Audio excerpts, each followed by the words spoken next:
दोस्तों, विश्व के संपूर्ण रूप देवी से ही प्रकट हैं। अखिल विश्व ही देवीमय है।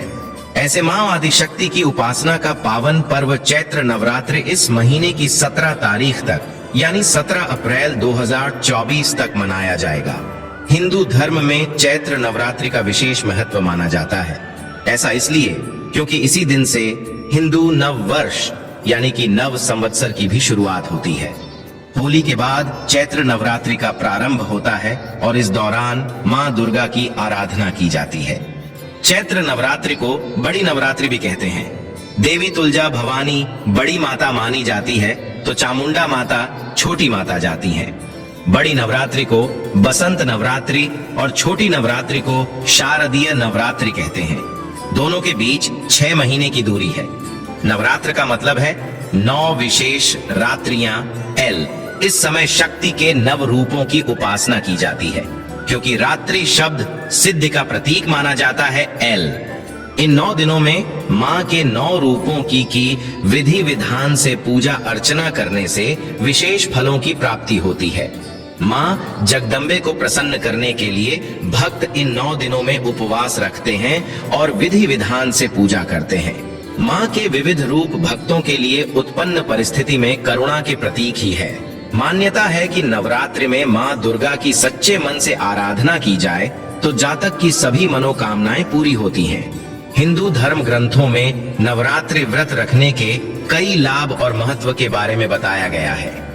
धार्मिक और वैज्ञानिक दृष्टिकोण से व्रत रखना मनुष्य के लिए बहुत फायदेमंद होता है। मां दुर्गा को सुख संपत्ति और धन की देवी माना जाता है। एल नवरात्रि व्रत की महिमा शास्त्रों में भी वर्णित है। नवरात्रि का व्रत रखने से माता रानी प्रसन्न होती हैं और अपने भक्तों को सुख समृद्धि का वरदान देती है। साथ ही नवरात्रि के 9 दिन व्रत रखने से तन, मन और आत्मा की शुद्धि होती है। कहा जाता है कि जो भक्त नवरात्रि का व्रत रखते हैं उन्हें उत्तम लोक की प्राप्ति होती है। मां की कृपा प्राप्त होने से दुर्भाग्य भी सौभाग्य में परिवर्तित हो जाता है। मां अपने बच्चों की सभी गलतियां, सभी पापों को क्षमा कर देती है, उन्हें मार्ग पर लाती है, दुख कष्ट रहित जीवन प्रदान करती है। नवरात्रि के ये 9 दिन मां की कृपा प्राप्त करने के लिए सर्वश्रेष्ठ माने जाते हैं। इन दिनों थोड़े से प्रयास से ही आप माता रानी को प्रसन्न कर सकते हैं। आज के इस वीडियो में हम मां की कृपा प्राप्त करने का एक बहुत ही सरल और प्रभावशाली उपाय बताने वाले हैं। इस उपाय को करके आप अपने कष्ट मिटा सकते हैं, जीवन की बड़ी से बड़ी परेशानियां दूर कर सकते हैं, घर में सुख शांति और समृद्धि ला सकते हैं। इस उपाय से सदा सदा के लिए मां दुर्गा की कृपा आप पर बनी रहेगी।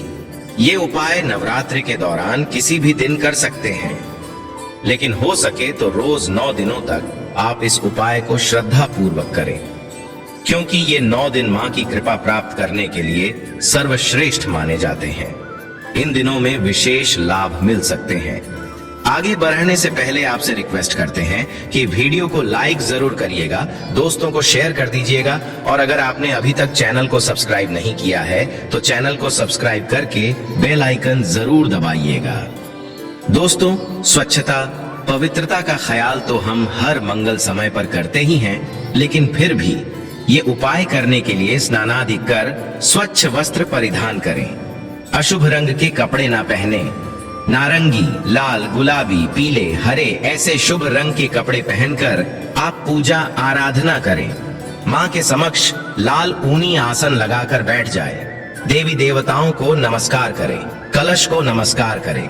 कलश के मुख में विष्णु जी, कंठ में रुद्र तथा मूल में ब्रह्मा का वास होता है और कलश के मध्य में दैवीय मातृ शक्तियां निवास करती हैं। उन्हें नमस्कार करके पूजन की शुरुआत करें। अगर आपने अखंड ज्योत नहीं जलाई है तो आप सबसे पहले कलश के सामने धूप दीप प्रज्वलित करें। कलश पर कुमकुम से तिलक करें, फूल चढ़ाएं और साथ ही देवी मां की भी पंचोपचार पूजा करें। उन्हें फल मिष्ठान का भोग लगाएं। अब आप एक थाली लेकर उसमें एक खाली दीपक रखें। इसमें बाती नहीं लगानी है। मिट्टी का, आटे का, धातु का कोई भी दीपक चलेगा। फिर एक कपूर का टुकड़ा शुद्ध घी में डुबोकर फिर इस दीपक में रखें और जलाएं। इसके बाद आप 2 साबुत लौंग यानी अखंड और फूल वाली लौंग लें। लौंग को भी घी में डुबोकर फिर उसे जलते हुए कपूर पर रख दें और फिर इस कपूर और लौंग की जलती हुई लौ से आप माँ के 9 रूपों की आरती उतारें। आरती उतारते समय माँ का नाम स्मरण करें। सबसे पहले जय माँ शैलपुत्री कहते हुए माँ शैलपुत्री की 2 बार आरती उतारें। फिर आप जय माँ ब्रह्मचारिणी कहते हुए माँ ब्रह्मचारिणी की 2 बार आरती उतारें और ऐसे ही आप जय माँ चंद्रघंटा 2 बार माँ चंद्रघंटा की आरती उतारें। इसी प्रकार 2 बार माँ कुष्मांडा की, 2 बार माँ स्कंद माता की, 2 बार माँ कात्यायनी की, 2 बार माँ कालरात्रि की, 2 बार माँ महागौरी की और 2 बार माँ सिद्धिदात्री की आरती उतारें। आरती के बाद आप उस थाली को देवी माँ के सामने रख दें। अब आप माँ के नवार्ण मंत्र का एक माला जाप करें। मंत्र है ओम ऐं ह्रीं क्लीं चामुंडाय विच्चय। इससे माँ दुर्गा की 9 शक्तियां जागृत हो जाती हैं। मंत्र जाप के पश्चात देवी माँ को नमस्कार करके अपने कष्ट समस्याओं का लेखा जोखा माँ के सामने रखें। उन्हें अपनी हर परेशानी बताएं, उन समस्याओं के निराकरण की विनती करें और सदैव कृपा बनाए रखने का आशीर्वाद मांगकर प्रार्थना करें। मनोकामना की पूर्ति के लिए प्रार्थना करें। दोस्तों, नवरात्रि में इस तरह देवी माँ का पूजन करने से माँ की असीम कृपा प्राप्त हो जाती है। पूजन और व्रत का पूर्ण फल प्राप्त होता है। सुख, समृद्धि, आरोग्य, यश की प्राप्ति होती है। नवरात्रि के 9 दिनों में किसी भी दिन किसी भी समय आप ये उपाय कर सकते हैं, लेकिन ये 9 विशेष सिद्धिदायक रात्रियों का पर्व है, इसलिए इस उपाय को शाम के बाद करने से विशेष शुभता मिलती है, पुण्य फलों में वृद्धि होती है।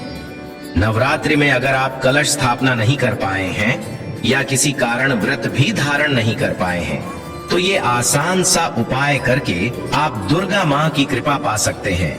हर नवरात्रि पर ये उपाय करने से सदा सदा के लिए देवी माँ की कृपा बनी रहती है और जिन पर देवी माँ की कृपा होती है उनका दुर्भाग्य भी सौभाग्य में बदल जाता है।